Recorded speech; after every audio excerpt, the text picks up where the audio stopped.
Magandang araw sa inyong lahat, nagbabalik ang ating TNT Trends and Tour channel.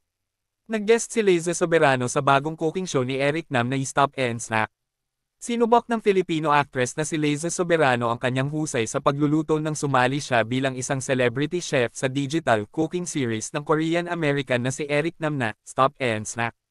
Ibinahagi ni Soberano sa Instagram ang isang clip ng kanyang pagpapakita ng tradisyonal na Korean lunchbox na may kasamang kanin, karne, gulay at iba pang side dish na tinatawag na dosirak na kanyang niluto at inihanda kasama si Nam, Executive Chef Do Ki-hong, at food content creator na si Susie Vidal.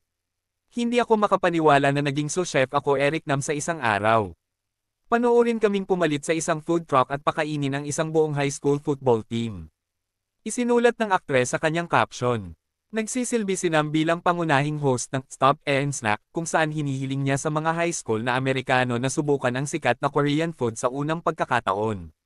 Sa episode kung saan naging guest star si Soberano, naghanda sila para sa hindi bababa sa 50 mag-aaral na bumubuo ng isang varsity football team. Bago ihanda ang ulam, ibinahagi ni Soberano na ang paborito niyang Korean food ay sandubo, o spicy soft tofu stew, at yukgaejang, o spicy beef stew. Pagkatapos ay inatasan siya ni Chef Doki na putulin ang spam sa mga batanet, o maliliit na steak.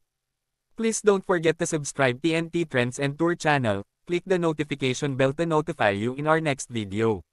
Please like and share and comment down below. Thank you for watching.